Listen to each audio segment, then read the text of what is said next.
Parliament member এবং জনগণের উদ্দেশ্যে কয়েকটি কথা বলতে চাই। প্রথমত, যেই বৈষম্যের বিরুদ্ধে বাংলাদেশে একটি লড়াকু আন্দোলন হলো, সেই আন্দোলনের অন্যতম উদ্দেশ্য ছিল যে আপনার যে সন্তান আছে সেই সন্তানের বাংলাদেশে একটি চাকরি হবে। আপনি যে আপনার মা বাপের যে সেই হারানো জমিটুকু ছিল বিক্রি করে তার হাতে তুলে দিয়েছিলেন, বাবা তুমি পড়াশোনা করো, তুমি একটি চাকরি করবে, এসে তুমি চাকরি করে আমার হাতে টাকা তুলে দিবে। আপনার সেই সন্তানের স্বপ্ন বাস্তবায়নের জন্য আমরা মাঠে নেমেছিলাম এবং আপনার বৃদ্ধ মা বাবা যিনি অসুস্থ ছিল, আপনার পকেটে টাকা ছিল না, তার চিকিৎসার জন্য যাতে সুস্থ একটি এবং সুন্দর স্বাস্থ্য ব্যবস্থা বাংলাদেশে আমরা প্রতিষ্ঠা করতে পারি, সেই জন্য তেমনিভাবে আপনার যে সন্তানকে শিক্ষা প্রতিষ্ঠানে পাঠিয়ে থাকেন, আপনার কাছে অনেক টাকা নেই, যারা বড়লোক আছে তাদের কাছে অনেক টাকা আছে, একটি মাদ্রাসা স্কুল কলেজে পাঠিয়ে থাকেন, আপনার সন্তানের একটি ভালো শিক্ষা ব্যবস্থার জন্য আমরা রাজপথে নেমেছিলাম। আমরা যখন রাজপথে নেমেছিলাম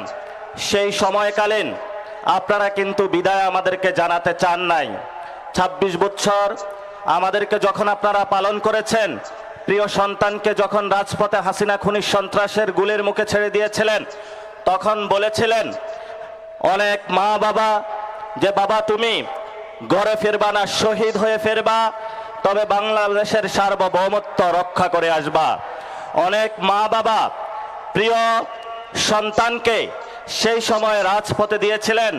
ভবিষ্যৎ বাংলাদেশকে রক্ষা করার জন্য। কিন্তু এই যে বাংলাদেশে ২০২৪-এর পরে ২০২৬-এর আরেকটি জুলাই মাস আসতেছে, সেই জুলাইয়ের পূর্ব মাসে জুনে আমাদের প্রশ্নটা থেকে গেল, যেই জন্য আপনার সন্তান রাজপথে গিয়ে বুকের তাজা রক্ত দিয়েছে, সেই ভবিষ্যৎ বাংলাদেশের জুলাই অভ্যুত্থানের আকাঙ্ক্ষাকে আমরা বুঝে পেয়েছি বাংলাদেশে?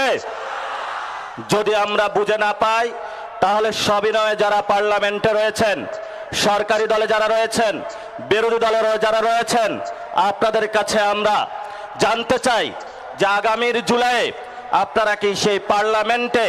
যারা চাঁদাবাজ, দুর্নীতিবাজ, সন্ত্রাস, দখলদার, ট্যাক্সের টাকা মেরে খায় এবং আপনারা যারা শেয়ার মার্কেটে বিনিয়োগ করেছিলেন, আপনাদেরকে সব টাকা ছিন্ন করে তারা নিয়ে গিয়েছিল, তাদের বিচারের জন্য আপনারা কি কর্মসূচি মাঠে দিবেন, পার্লামেন্টে কি করবেন, এবং আমাদের যে ভাইরা শহীদ হয়েছিল, সেই ওয়াসিম, সেই মুগ্ধ, সেই আবু সাইদ, তাদের রক্তের দিকে তাকিয়ে সেই খুনি হাসিনার বিচারের